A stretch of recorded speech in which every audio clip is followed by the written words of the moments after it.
인사합시다. 할렐루야. 따라합시다. 하나님, 오늘도 큰 은혜 주실 줄 믿습니다. 아멘. 옆 사람 축복해 주세요. 오늘도 주님의 이름으로 승리하십시오. 아멘. 위협을 좋아하는 사람은 아무도 없을 겁니다. 위협받는다. 참 힘든 일이죠. 예전에 얘기했던 것 같은데, 자취를 할 때 청년 하나하고 자취를 하는데 강도가 들어왔거든요. 깨우는 거예요. 근데 이 청년이 저를 깨우는 방식과 다른 방식으로 깨우는 거예요. 좀 거칠게 깨우는 거예요.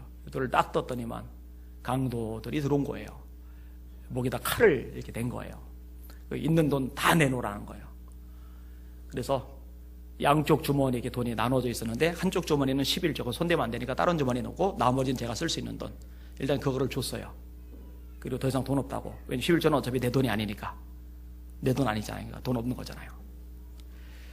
근데 이제 그 행태들이 마음에 안 들어서 뭐라고 제가 자꾸 얘기를 했어요. 얘기를 하니까는 저를 확 밀어가지고 머리를 벽에다 직졌어요.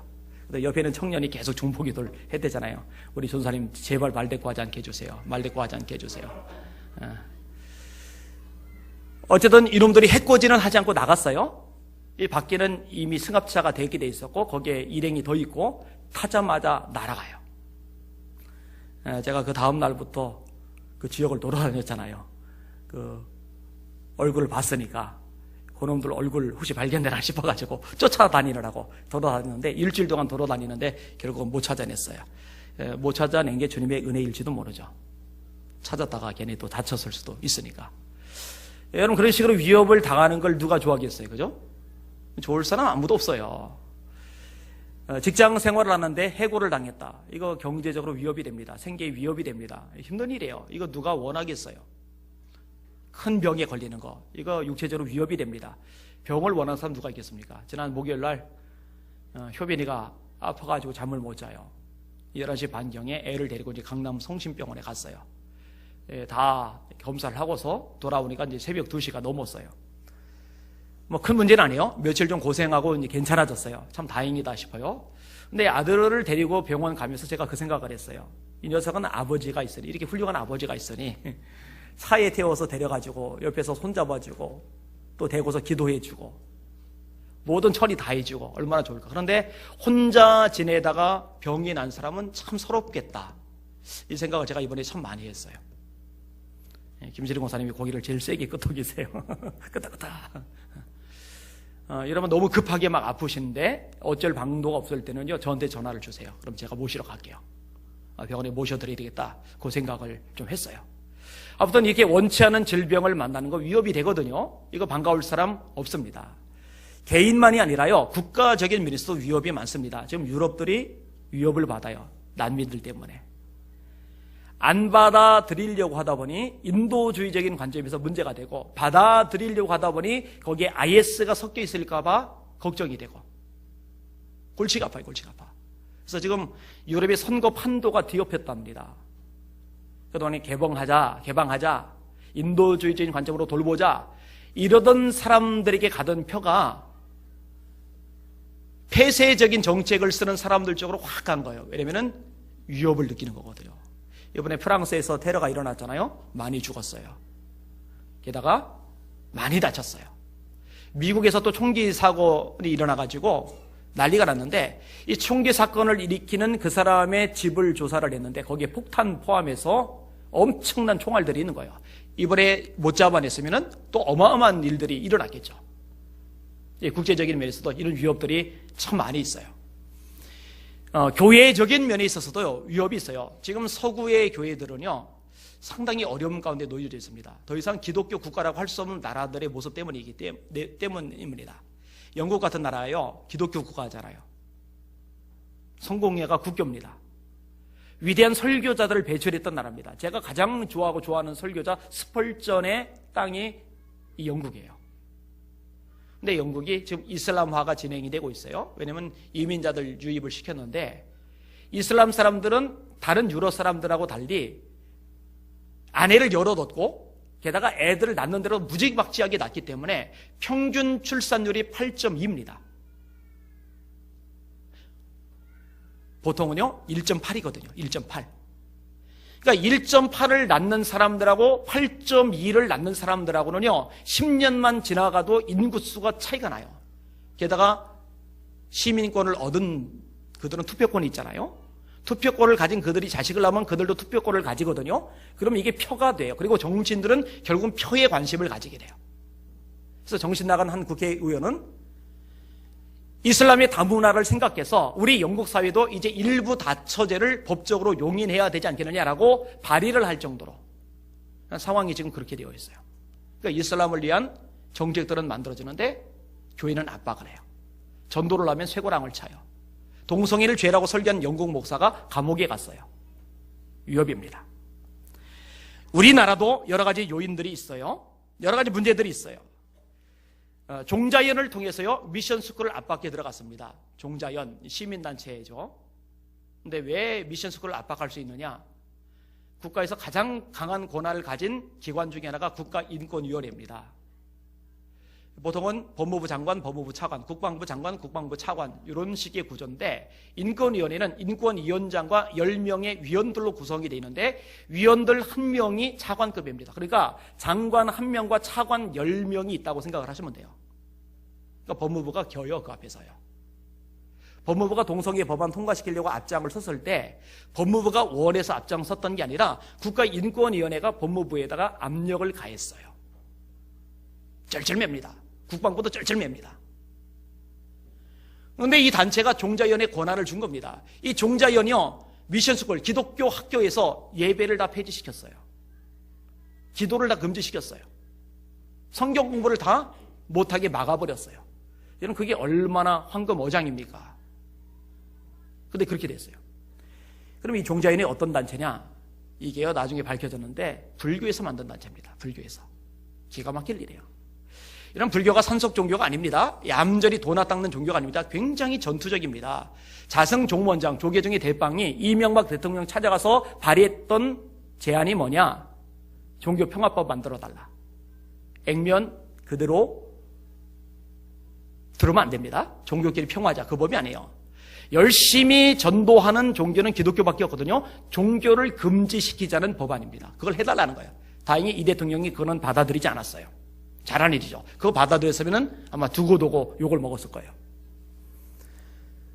그게 나가네요. 43년간 이어진 국가 조찬 기도회. 예수 믿는 국회의원들이 모여서 예배를 드려요. 국회 직원들이 예배를 드려요. 그때는 대통령도 예의상 같이 참여를 해서 말씀을 듣고 기도에 동참을 합니다.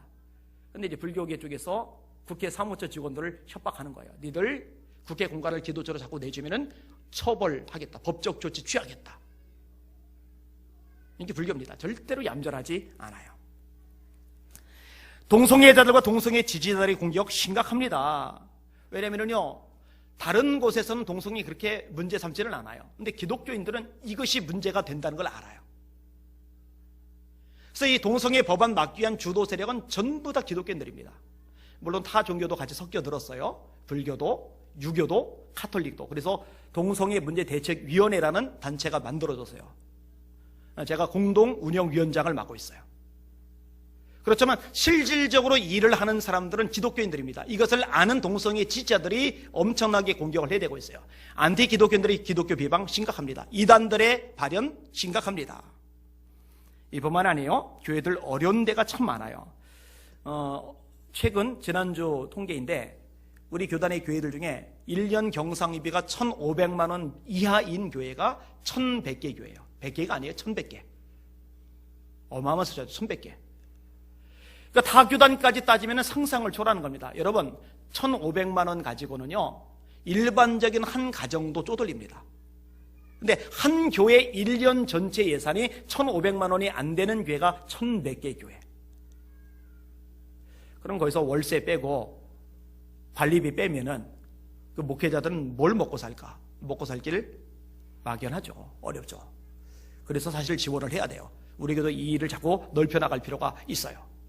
그런데 이런 식의 문제들 때문에 부정적인 전망들이 많이 나오는데 그럼에도 불구하고 이런 위협들 앞에 위축되어서는 안 됩니다. 기죽어서는 안 됩니다. 맥이 풀려서는 안 됩니다. 왜냐? 하나님은 살아계시기 때문입니다.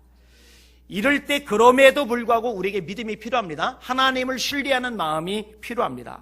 아무리 시대가 이러니 저러니 해도 여전히 역사의 주인은 하나님이십니다. 여전히 하나님이 역사하시면 부흥은 일어날 수 있습니다. 하나님을 보지 않고 환경을 보고 세상을 보고 문제를 보고 장애물을 보고 자기 처지를 보니까 낙심하는 거예요. 맥이 풀리는 거예요. 좌절에 빠지는 거예요. 주저하는 거예요.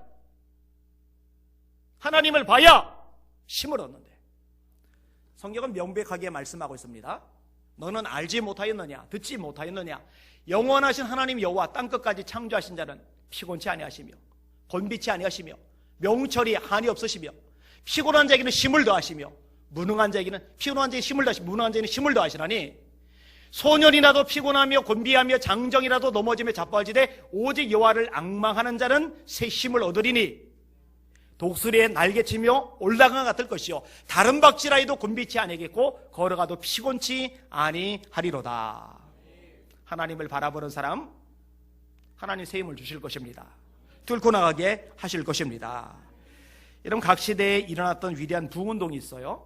웨일즈의 부흥운동, 미국의 1차, 2차, 3차 내각성운동, 우리나라도 부흥운동, 인도네시아 부흥운동, 이런 수많은 부흥운동이 일어날 때요, 그때 좋은 환경에서 일어나는 게 아니었어요. 교회가 막 사람들로 넘치고 재정이 넉넉하고 국가적으로 또 국가 사회 문화적으로 막 지지해주는 분위기고 그런 거 절대로 아니었어요. 사람들 빠져나가고 교회가 힘을 잃고 압박과 핍박이 심각하고 수많은 문제들이 돌출될 때, 그때 하나님이 임하시니까 다시 한번 교회들이 새로워지고 불이 붙고 전도가 되고 하나님의 놀라운 역사들이 일어났거든요. 할렐루야. 지금도 하나님이 역사하시면 됩니다. 따라서요, 어떤 상황 처지 속에서도 교회는 하나님을 바라보고 전진해야 됩니다. 맥 풀려 있을 시간과 여유가 없어요. 개인도 마찬가지고 교회도 마찬가지입니다. 오늘 설교 제목 따라합시다. 위협 앞에서도 전진하는 교회. 한 번 더. 위협 앞에서도 전진하는 교회. 우리 교회가 그런 교회가 되기를 주의 이름으로 축원합니다. 이 땅의 교회들이 그렇게 되시기를 예수님의 이름으로 축원합니다. 오늘 본문의 내용을 좀 살펴볼 건데요, 변화된 베드로의 모습이 등장을 합니다. 자, 19절에서 22절까지 같이 읽어볼게요. 시작. 베드로와 요한이 대답하여 이르되 하나님 앞에서 너희의 말을 듣는 것이 하나님의 말씀을 듣는 것보다 옳은가 판단하라. 우리는 보고 들은 것을 말하지 아니할 수 없다 하니 관리들이 백성들 때문에 그들을 어떻게 처벌할지 방법을 찾지 못하고 다시 위협하여 놓아주었으니 이는 모든 사람이 그 된 일을 보고 하나님께 영광을 돌림이라. 이 표적으로 병 나은 사람은 40여 세나 되었더라. 아멘. 베드로는 성격이 괄괄합니다. 나서기를 좋아합니다. 남자다워요. 그런데 괄괄하고 남자답다고 해서 용감하다 하는 것은 보장되지 않습니다. 그죠? 생각밖에 큰 소리 빵빵 치고요, 막 위세 떠는 사람이요, 진짜 위기를 만날 때 소심하게 겁에 떨리는 경우 많이 봅니다. 이 베드로도 그래요. 예수님, 제가 주와 함께 죽을지언정 절대로 주의를 부인하지 않겠습니다. 예수님의 말씀에 반박하는 거예요. 내가 오늘 닭이 2번 울기 전에 3번 나를 부인할 거야. 그 말이 기분 나쁜 거예요. 무시하나라는 생각이 드는 거예요. 큰 소리 빵빵 치는 거예요. 다른 제자들하고 비교까지 하는 거예요. 다른 사람들은 다 부인할지라도 자기 얘기만 하면 되는데, 다른 사람들은, 요놈들 얘기죠, 다른 제자들, 요놈들은 다 부인할지라도 나는 절대로 부인하지 않겠습니다. 그런 거죠. 그래놓고 예수님이 잡혀가시는 그 순간에는 함께 예수님하고 잡혀가는 게 아니라 멀찍이 따라갑니다. 왜 멀찍이 따라가요? 잡혀가는 게 무서우니까. 겁먹은 거예요. 그리고 예수님 재판을 받고 있는데, 안나스 대제사장에게 신문을 받고 있는데 그 마당들에서 다른 사람하고 불을 쬐면서 힐끔힐끔 쳐다보는 거예요. 그러다가 계집종이 이 베드로의 얼굴을 알아보고서 너 예수님이 제자지? 그러니까 3번에 걸쳐서 나 예수님 모른다고 부인을 한 거예요. 큰 소리나 치지 말지. 큰 소리나 치지 말지. 큰 소리는 믿을기 못해요. 이랬던 베드로인데 지금 계집종 앞에서가 아니라 사내들인 공의회, 다시 말해 권력자들 앞에서 협박을 받는 거예요. 너 이 땀으로 전도하지 마. 근데 베드로가 요한과 더불어 말하는 겁니다. 하나님 앞에서 너희 말 듣는 것이 하나님 말씀 듣는 것보다 옳은가 판단하라. 우리는 보고 들은 것을 말하지 아니할 수 없다. 뭘 봤어요? 부활하신 예수님을 봤어요. 뭘 들었어요? 부활하신 예수님의 말씀을 들었어요. 우리는 보고 들은 것을 말하지 아니할 수 없다. 하나님은 우리에게 복음을 전하라고 말씀하셨고 너희는 전도하지 말라고 말하는데 너희 말과 하나님 말씀 중에 어느 말을 듣는 것이 맞냐라고 따져 묻는 거예요. 계집종 앞에서는 한마디 제대로 된 반응조차 못하고 나 예수 모른다고 부인하던 그 베드로가 권력자들 앞에서는, 힘을 가진 자들 앞에서는 눈 하나 깜빡이지 않고 담대하게 말합니다. 이 변화가 어디서 왔습니까? 성령 받았거든요. 여러분, 성령 충만 받으면 사람이 담대해집니다. 다윗이 여호와의 신에 감동되리라. 성령 충만하다는 얘기죠. 성령 충만한 다윗이 골리앗 앞에 담대하죠. 자기 힘으로 담대한 게 아닙니다. 에스겔서 36장에 보면 성령이 임할 때 하나님이 우리 마음에서 굳은 마음을 제거하시고 부드러운 마음을 주신답니다. 성령 충만한데 마음이 완고하다, 강팍하다, 딱딱하다, 이거는 불가능합니다. 성령이 임하면 마음이 부드러워지게 돼 있어요. 그럼 표정도 부드러워집니다. 말도 부드러워집니다. 초대교회 집사들 성령 충만하죠? 그러니까 믿음이 충만해지죠. 성령이 충만한데 믿음 없는 행동, 믿음 없는 말, 믿음 없는 생각을 한다? 이건 거짓말입니다. 성령 충만하면 믿음으로 생각합니다. 믿음으로 말합니다. 믿음으로 행동하기 시작합니다. 베드로, 요한 성령 충만한 거예요. 그러니까 담대히 말하는 거예요. 여러분, 이런 말씀들이 우리에게 참 소망이 됩니다. 여러분들에게 성적에 대해서 마음에 안 드는 사람이 있을 거예요. 나는 너무 소심해. 나는 마음이 너무 여려. 나 같은 게 뭘 할 수 있겠어. 그런데 그렇지 않아요. 성령께서 여러분에게 임하시고 여러분을 붙잡아 주시면은 여러분 얼마든지 떨쳐버릴 수 있는 줄 믿으시길 바랍니다. 기도원 소심한 사람이에요. 밀을 포도둑들에 숨어서 타작을 합니다. 왜? 미디안 사람 무서워서. 우상을 제거하랬더니 동네 사람들 겁나서, 적군이 겁이 나는 게 아니라 동네 아저씨들이 겁이 나서 숨어서 몰래 우상을 제거하던 인물이 기도원입니다. 그런데 성령이 임하니까 담대해지잖아요. 이런 모세가 담대했어요, 처음부터? 아니요. 하나님 보낼 만한 사람을 보내셔서. 그런데 성령이 임하니까 그 연세 많은 노인네가, 그 모세가 위대한 일을 이룬단 말입니다. 성령의 능력으로 무장하시길 주님의 이름으로 축원합니다. 우리 주님이 말씀하셨어요. 숨을 내쉬며 가라사대 성령을 받아라.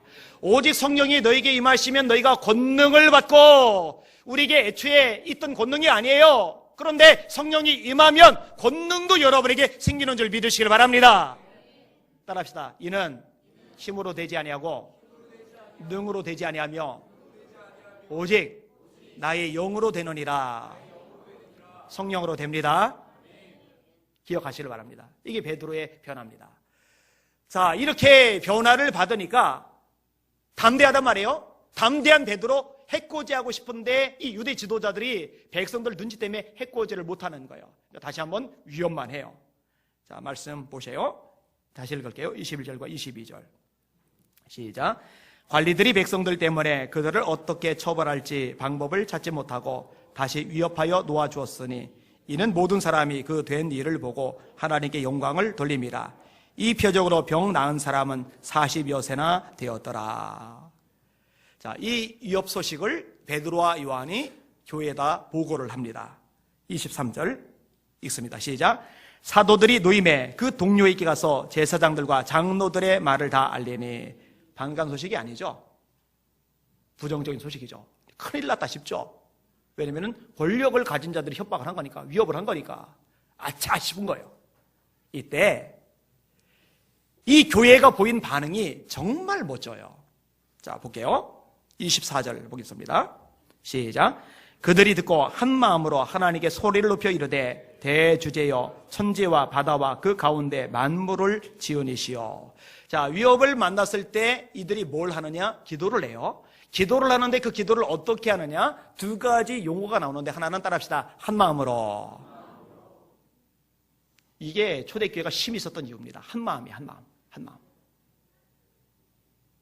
우리 정말 기도하자. 중요한 때다. 그러면은 너는 기도해. 나는 별로 안 내켜.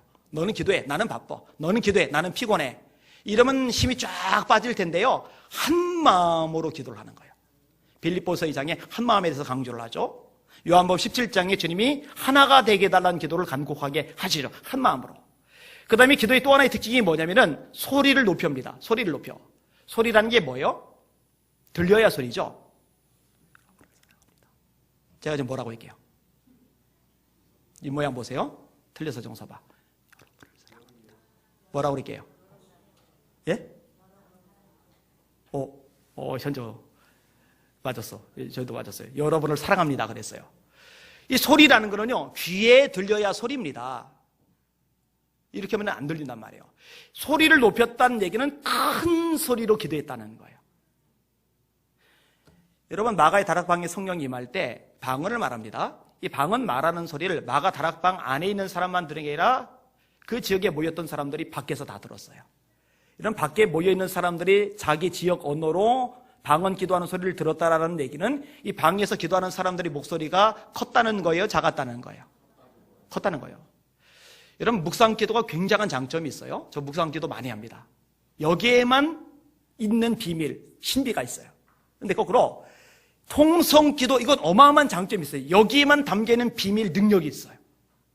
이 두 가지를 다 아시는 게 좋아요. 자, 위협 소식을 들었어요. 전 교회가 한 마음이 되어서 기도를 합니다. 통성으로 큰 소리로 기도를 합니다. 이렇게 기도를 해요. 이게 이제 첫 번째 특징이에요. 그 다음에 하나님을 부르는데 다시 한번 부릅시다. 하나님이 어떤 분인지 고백하고 있어요. 24절 다시 볼게요. 시작. 그들이 듣고 한 마음으로 하나님께 소리를 높여 이르되 대주제여 천지와 바다와 그 가운데 만물을 지은 이시여. 자, 하나님을 어떤 분이라고 고백하느냐? 천지와 바다와 그 가운데 만물을 지으신 분, 창조주라고 고백하는 거예요. 그 다음에 대주제여, 이거는 하나님이 역사의 주인이라고 고백을 하는 거예요. 다시 말해, 시작하신 분이 하나님이시고 이 과정을 손에 잡고 계신 분이 하나님이라는 겁니다. 이런 기도할 때 하나님이 어떤 분인지를 알고 기도하는 것, 이거는 굉장히 중요합니다. 그래서 주기도문에 주님이 이렇게 기도하라고 말씀하시는데, 기도 내용을 말씀하기 전에 하나님이 어떤 분인지를 먼저 언급하게 하세요. 하늘에 계신 우리 아버지요. 하늘에 계시다는 건 초월적, 전능자라는 것. 아버지라는 얘기는 내재적, 우리와 친밀하시다는 것. 그러니까 초월성과 내재성을 다 가지고 계신 하나님, 그분이 우리 기도의 대상인 거예요. 그러니까 하나님이 어떤 분인지를 아는 거죠. 그리고 그 하나님께 기도하는 거죠. 자, 예레미야가 12대 때에 갇혔습니다. 몇 주 전에 제가 설교한 대목이죠. 나갈 수가 없어요. 만날 수가 없어요.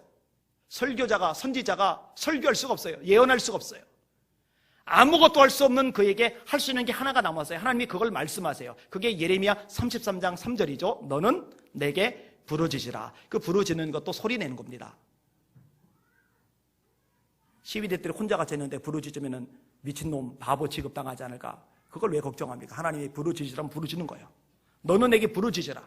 내가 네게 응답하겠고 네가 알지 못하는 크고 비밀한 일을 네게 보이리라. 그런데 이렇게 기도하라 말씀하기 전에 그 2절에서 먼저 하나님이 말씀하신 것이 있어요. 그게 뭐냐? 하나님이 어떤 분인지를 예레미야에게 기억시키는 거예요. 일을 행하는 여호와, 그것을 지어 성취하는 여호와, 만군의 여호와를 하는 이가 이같이 이르노라. 너는 내게 부르짖으라. 내가 네게 응답할 것이다. 하나님이 어떤 분인지를 기억하는 겁니다.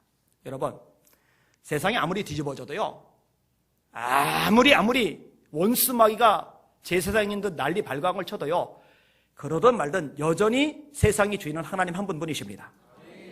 역사의 주인은 하나님 한 분뿐이십니다. 이거를 잊지 말고 여러분 기억하시길 주의 이름으로 축원합니다. 기도할 때 이것을 잡아야 돼요. 이걸 못 잡으니까, 이걸 확실하게 믿지 못하니까 기도도 흔들려요. 기도를 하면서 내가 기도하는 하나님이 어떤 분인지를 꽉 잡지 못하니까 기도 자체가 힘이 없는 거예요. 하나님이 어떤 분이라고요? 창조주라고요. 하나님이 어떤 분이라고요? 역사의 주인이시라고요. 한 마음으로 소리 높여 기도해요. 누구에게? 창조주 하나님께. 누구에게? 역사의 주인 되신 하나님께. 그 하나님께 자신들의 사정을 아뢰입니다. 자, 27절과 28절을 읽을게요. 시작. 과연 헤롯과 본디오 빌라도는 이방인과 이스라엘 백성과 합세하여 하나님께서 기름 부으신 거룩한 종 예수를 거슬러 하나님의 권능과 뜻대로 이루려고 예정하신 것을 행하려고 이 성에 모였나이다. 지금 사정이 어떤지, 어떤 문제가 있는지, 권력자들이 어떤 행태를 보이는지 하나님께 지금 다 아뢰고 있어요. 질문. 하나님이 지금 이 교회가 당한 어려운 상황, 이 위협적인 상황을 아십니까? 모르십니까? 아시죠? 아시지만 그럼에도 불구하고 우리 입장에서 하나님께 아뢰일 필요가 있어요. 마태복음 20장 내용을 제가 좀 읽어드릴게요. 맹인 두 사람이 길가에 앉았다가 예수께서 지나가신 다음을 듣고 소리질러 이르되 주여 우리를 불쌍히 여기소서 다윗의 자손이여 하니 무리가 꾸짖어 잠잠하라되 더욱 소리질러 이르되 주여 우리를 불쌍히 여기소서 다윗의 자손이여 하는지라. 예수께서 머물러 서서 그들을 불러 이르시되 너희에게 무엇을 하여 주기를 원하느냐. 자, 앞을 못 보는 맹인 두 사람이 예수님께 소리 질러요. 사람들이 구박하는데도 불구하고 구박을 이기고 소리를 질러요. 그들이 원하는 게 뭔지 예수님이 아세요, 모르세요? 뭘 원하겠어요, 맹인들이? 눈 뜨고 싶죠. 알아요, 원하는 게 뭔지 빤히 알아요. 아시면서도 불구하고 예수님이 굳이 물어보세요. 도대체 원하는 게 뭐냐? 왜 물어보셨을까요? 그들의 입으로 고백하기를 원하시는 거예요. 성경에 말씀합니다. 이르되 주여 우리의 눈 뜨기를 원하나이다. 예수께서 불쌍히 여기사 그들의 눈을 만지시니 곧 보게 되어 그들이 예수를 따르니라. 여러분 인생의 문제, 아픔, 탄식, 절망, 좌절, 장애물 하나님이 아셔요? 모르셔요? 아셔요. 아시는데 알아야 됩니까? 알지 않아도 됩니까? 알아야 됩니다. 따라합시다. 너희가 얻지 못하면 구하지 아니하며. 예, 응답을 받지 못하는 이유가 아주 단순하게 나와요. 야고보서 4장 2절입니다. 기도하지 않기 때문이래요. 기도하시길 바랍니다. 하루에 낱낱이 아뢰시길 바랍니다. 특별히 하나님 앞에는요 창피할 게 없어요. 왜냐하면 이미리 아시니까. 다 아는 내용 숨기고서 포장해가지고 화려하게 아주 그럴듯하게 꾸밀 필요가 전혀 없어요. 아셔요. 아시니까 그냥 아뢰면 되는 거예요. 자, 이렇게 하나님의 사정을 다 아뢰요. 아뢰는데, 근데 이 아뢰는 과정 속에서 놀라운 점이 등장을 합니다. 뭐냐? 이렇게 고통, 절망, 좌절, 위협, 문제, 협박을 받았는데, 하나님의 능력이 많으시고 전능하신데, 이 하나님의 소리 못 미치는 그 틈새를 세상이 노리고 마귀가 노리고 하나님의 손 고난받게 했다라고 생각하질 않아요. 그것조차도 하나님의 손 안이고 하나님의 뜻에 머물러 있다는 것, 이것을 고백하고 있어요. 그게 바로 앞절입니다. 25절, 26절을 읽을게요. 시작. 또 주의 종 우리 조상 다윗의 입을 통하여 성령으로 말씀하시기를 어찌하여 열방이 분노하며 족속들이 허사를 경영하였는고 세상의 군왕들이 나서며 관리들이 함께 모여 주와 그의 그리스도를 대적하도다 하신 이로소이다. 아멘. 뭔 얘기예요? 성경에 기록된 대로 하나님의 섭리 안에서 이런 것도 일어난다는 거예요. 이런 신앙적인 관점을 가질 때 우리 심령이 평안해집니다. 다니엘서 2장에 보면요, 느부갓네살 왕, 대제국의 왕이 꿈을 꿨어요. 무시무시한 꿈을 꿨어요. 그래 꿈을 잊어버려요. 그래 놓고는 자기 밑에 있는 사람을 잡는 거예요. 내 꿈 해석해라. 밑에 있는 사람들이 말합니다. 꿈을 알려주시면 해석하겠습니다. 아니야, 꿈도 찾아내고 해석도 해라. 이건 말도 안 되는 소리예요. 어거지죠, 어거지. 꿈을 알려주시면 해석하겠습니다. 안 돼. 그냥 해석해. 찾아내고 해석해. 안 그러면 니를 다 죽일 거야. 이래 다니엘과 3명의 친구가 하나님 앞에 기도를 합니다. 하나님이 그 기도를 들으셨어요. 환상 중에 느부갓네살 왕이 꾸었던 꿈, 그리고 잊어버렸던 그 꿈을 보게 해주세요. 거대한 신상, 어마어마한 신상. 머리는 금, 가슴과 팔은 은, 배와 넓적다리는 동, 종아리는 철, 발은 철과 흙이 섞여 있는 것. 그런데 돌 하나가 날아오더니만 이 거대한 신상을 쳤는데 글쎄 이 조그만 돌이 신상을 박살을 낸 거예요. 이 거대한 신상이 가루가 된 거예요. 어마어마한 일이 일어난 거예요. 그러더니 돌이 생물도 아닌데 점점 커지더니만 세상에 가득하게 돼, 이 돌이. 금은 느부갓네살 왕 바벨론, 은은 금만 못한 나라 메데 페사 연합군 페르시아, 이 동은 화려하잖아요. 알렉산더 대왕의 헬라 제국. 그 다음에 철, 이 철은 금보다 싸요, 은보다 싸요, 동보다도 화려하잖아요. 그런데 금이나 은이나 동보다 세요. 제일 센 게 철이에요. 로마입니다. 로마. 역사상 로마만큼 센 나라는 없어요. 로마의 군사력은 역사상 최강입니다. 그 다음에 이 돌과 철이 섞여 있는 나라. 그래서 이게 뭐 유럽연합이다 뭐 이런 해석들이 있었는데 그거는 뭐 뚜껑을 열어봐야 알아요. 하여튼 마지막 때 일어날 어떤 연합적인 섞여 있는, 그러나 완전히 섞이지 않는. 그리고 이 돌은 예수 그리스도예요. 예수 그리스도께서 세상 나라를 쳐서 부시는 거예요. 그리고 주님의 나라만이 커지는 거예요. 여러분 다니엘이 뭘 깨달아요? 하나님의 손 안에 있구나. 다 페르시아라는 나라가 일어나고 헬라라는 나라가 일어나고 수많은 나라가 일어나고 때로 그 중에 하나님의 백성들이 고난을 당하고 위협에 처하기도 하지만 그러나 이것이 어쩌다 우연히 하나님의 소리, 하나님의 계획에, 하나님의 지식에 못 미쳐서 생기는 일이 아니라 그조차도 다 하나님의 손 안에 있구나. 할렐루야! 이걸 다니엘이 확실하게 알아요. 그러니까 다니엘서 6장에 가서 사자굴에 들어가게 생겼는데 다니엘이 어떻게 반응을 보입니까? 전에 하던 대로 하루에 3번씩 하나님께 기도하고 감사하였더라. 요동하지 않는 거죠. 요동하지 않는 거죠. 왜냐하면 하나님의 손에 있으니까. 여러분 이 세상 천지 만물 역사가 다 하나님의 손에 있음을 믿으시기를 바랍니다. 그 하나님이 여러분의 아버지라는 거 믿으시기를 바랍니다. 그러면은 평안할 수 있을 거예요. 두려워하지 마세요. 두려워하지 말라. 너희는 많은 참새보다 귀하니라. 자신이 참새보다 못하다는 사람 아멘.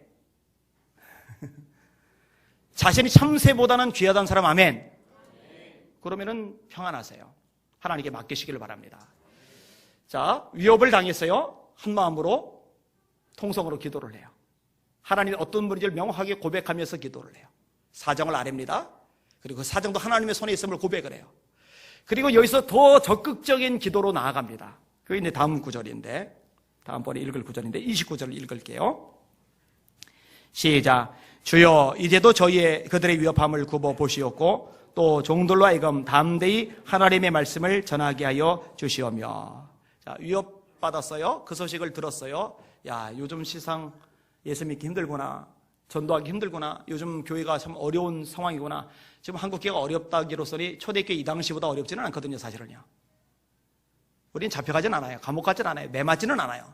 이때는 그럴 때거든요. 위축돼요? 아니요. 뭐라고 기도합니까? 주여 이제도 그들의 위협함을 굽어보시었고 종들로 담대히 입을 벌려 하나님의 말씀을 전하게 하여 주시옵소서. 전도하게 해달라고 그 기도하고 있는 거예요. 여러분 예수님이 우리에게 주신 명령들이 많아요. 그 수많은 명령들 중에 제일 중요한 명령이 뭡니까? 그게 전도하라는 명령입니다. 그래서 지상명령이라고 그러죠. 예수께서 나와 일러 가라사대 하늘과 땅의 모든 권세를 내게 주셨으니 그러므로 너희는 가서 모든 족속으로 제자를 삼아 아버지와 아들과 성령의 이름으로 세례를 주고 내가 너에게 분부한 모든 것을 가르쳐 지키게 하라. 마태복음 28장에. 마가복음 16장 15절에 너희는 온 천하에 다니며 니들끼리만 모여있지 말고 옹기종기 재밌다 하지 말고 돌아다니라는 거예요. 다니며 만민에게 복음을 전파하라. 믿고 세례를 받는 사람은 구원을 얻을 것이요 믿지 않는 사람은 정죄를 받으리라. 이 말씀 붙잡고서요 하나님 앞에 기도하는 거예요. 하나님 위험이 있습니다. 굽어보시옵소서. 그러나 이 상황에 위축되어서 주눅들어서 잠자리 있지 말게 하시고 종들로 담대히 하나님 말씀을 전하게 하여 주시옵소서. 이 기도 여러분도 하실 수 있기를 주님의 이름으로 축원합니다. 따라합시다. 하나님 저 담대히 전도하게 해주세요. 여러분 예수님 자랑합시다. 예수님 창피해하지 맙시다. 내가 복음을 부끄러워하지 아니하노니 이 복음은 모든 믿는 자에게 구원을 주시는 하나님의 능력이 됩니다. 로마서 1장 16절에 바울 사도의 고백입니다. 복음을 창피해하지 않는데요. 근데 이 복음이 뭐냐? 이 복음이 예수님입니다. 복음은 하나님이 그의 아들에 관하여 성경에 미리 약속하신 것이라. 육신으로는 다윗의 혈통에서 나셨고 성결의 영으로는 죽은 가운데서 부활하여 하나님의 아들로 선포되셨으니 로마서 1장 2절과 3절입니다. 예수님이 복음이에요. 여러분 예수님 창피하지 않죠? 여러분을 위해서 고난당하신 예수님, 여러분을 위해서 십자가에 매달리신 예수님, 발가 벗겨지신 예수님, 물과 피를 쏟으신 예수님, 마지막 목숨 한숨까지 내어주신 이 예수님 절대로 부끄럽지 않죠? 그 예수님 자랑스러워하시기를 바랍니다. 그 예수님을 자랑하시기를 주님의 이름으로 축원합니다. 자식이 조금만 잘해도 이 자식 자랑을 하는데 예수님은 자식만 못한 거예요. 돈이 조금만 생겨도, 좋은 차가 생겨도, 좋은 집이 생겨도, 좋은 일이 생겨도 자랑하는데 예수님이 그까지 것들만 못하면 안 되잖아요. 예수님 부끄러워하지 말자고요. 예수님 자랑하자고요. 예수님 전하자고요. 예수님을 말하자고요. 예수님을 사람들 심령 속에 심어주는 저와 여러분을 되시기를 주님의 이름으로 축원합니다. 따라합시다. 예수 믿자. 예수님 정말 좋으신 분이시다. 이렇게 전하시는 저 여러분들 되시기를 주의 이름으로 축원합니다. 그렇게 되셔야 돼요. 자, 이렇게 전도해 달라고 기도해요. 그러니까 위협 앞에 위축되는 게 아니라 위협 앞에 전진하는 거예요. 이게 진짜 교회죠. 그러면서 이렇게 전도하는데 필요한 것을 위해서 간구를 또 해요. 자, 그 다음 구절 함께 읽겠습니다. 시작. 손을 내밀어 병을 낫게 하시옵고 표적과 기사가 거룩한 종 예수의 이름으로 이루어지게 하옵소서 하더라. 참 좋아요. 참 가슴에 와닿아요. 손을 내밀어 병을 낫게 하시옵고 표적과 기사가 거룩한 종 예수의 이름으로 이루어지게 하옵소서. 여러분들도 이 기도 합시다. 하나님, 제 손에 능력 주셔서 전도 대상자 아프면은 기도해 주겠사오니 병에서 일어나게 하여 주시옵소서. 기도하세요. 하나님, 예수의 이름으로 표적이 나타나게 하여 주시옵소서. 귀신에 잡혀서 헤매는데, 고통당하는데, 정신과에서 치료 못하는데 예수의 이름으로 기도할 때 귀신이 떠나가게 하여 주시옵소서. 그 기도 하시란 말이에요. 이거 예수님의 약속이 근거한 겁니다. 마가복음 16장 17절 이하죠. 믿는 자들에게는 이런 표적이 따르리니 곧 저희가 내 이름으로 귀신을 쫓아내며 새 방언을 말하며 뱀을 집으며 무슨 독을 마실지라도 해를 받지 않으며 병든 사람에게 손 얹은 즉 나으니라. 저희가 나가 두루 전파할 때 주께서 함께 역사하사 그 따르는 표적으로 말씀을 확실히 증거하시니라. 김종환 교수님이 어제 국민일보에 올렸던 칼럼을 제가 인용해 드릴게요. 들어보세요. 어린 시절에 어머니와 아버지가 모두 심장병으로 돌아가신 소녀가 있었다. 소녀는 자라서 심장병을 치료하는 의사가 되고 싶었다. 그리고 의대에 진학해 심장 전문의가 된다. 스트립스 통합병원을 설립한 M. 구아르 네리 박사이다. 최고의 심장병 의사입니다. 통합병원을 세운 병원의 설립자이기도 합니다. 저명한 인물이죠. 어느 날 그녀는 심장마비 남자 환자 46세를 치료하게 되었다. 치료 절차를 설명하는데 환자는 의사의 말에는 관심이 없고 문 쪽만 뚫어지게 응시했다. 의사 선생님, 오전 내내 천사가 보여요.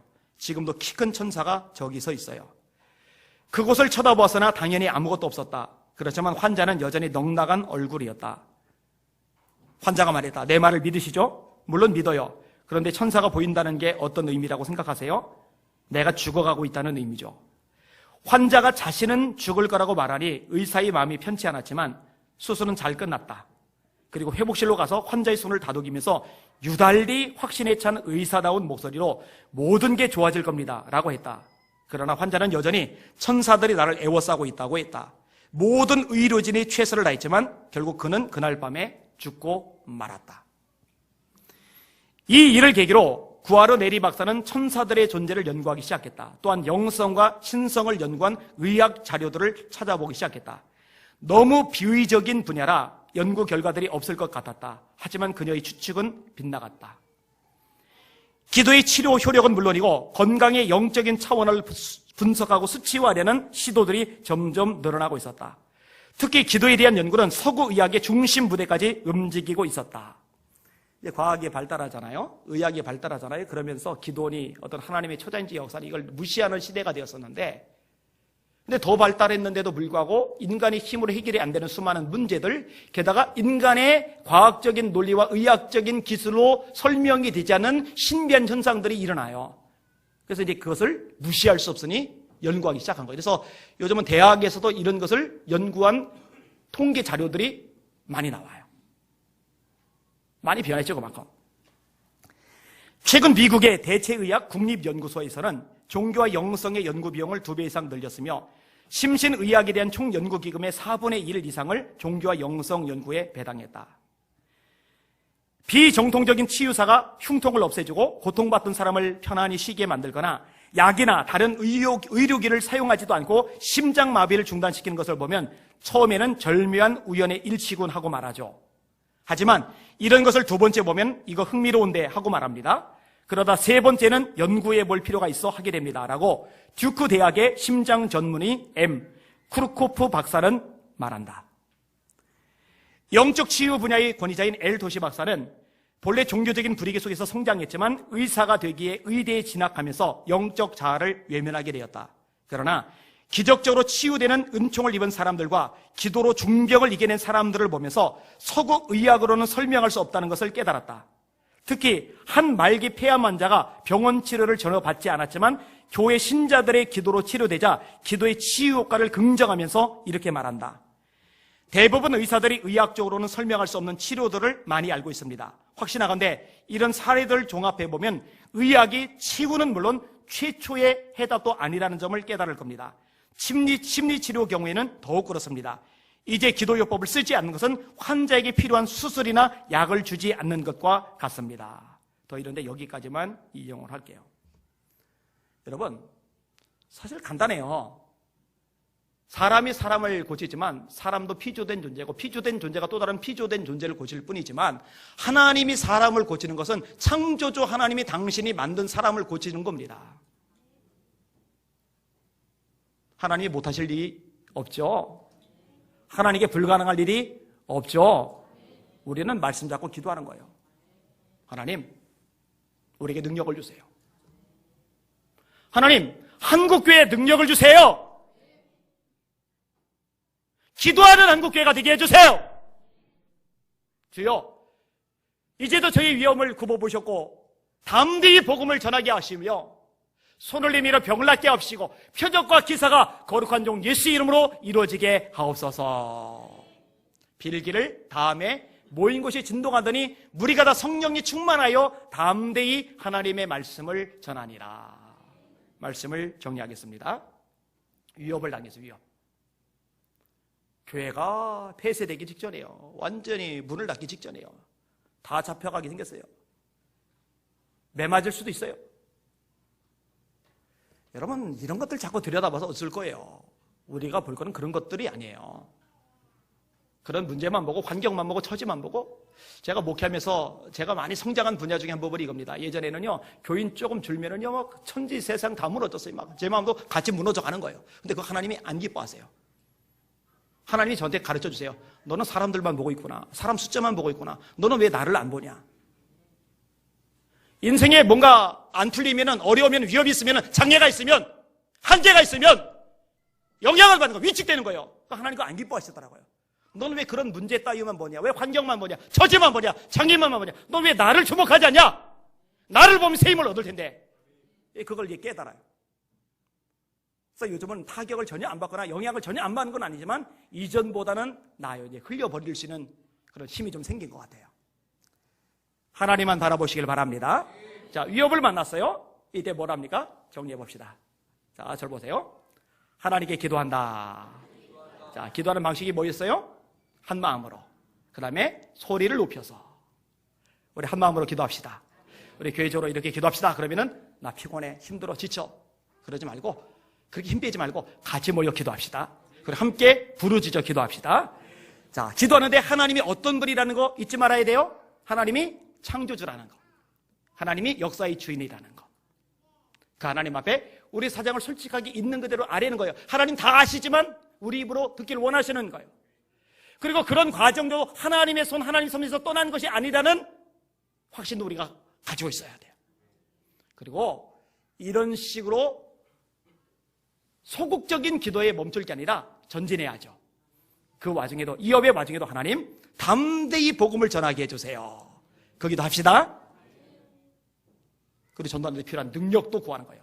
손을 내밀어 병을 낫게 하시고 표적과 기사가 거룩한 종 예수의 이름으로 이루어지게 하옵소서. 이 6가지 원리. 오늘 말씀 붙잡으시고 힘을 내시고 능력 받으시고 승리하시기를 예수님의 이름으로 축원합니다. 축원합니다. 아멘. 기도하겠습니다. 하나님 감사합니다. 하나님은 지금도 살아 계십니다. 하나님은 지금도 역사하십니다. 하나님은 지금도 만왕의 왕, 만주의 주이십니다. 하나님은 지금도 모든 것의 주인이십니다. 그 하나님을 바라보는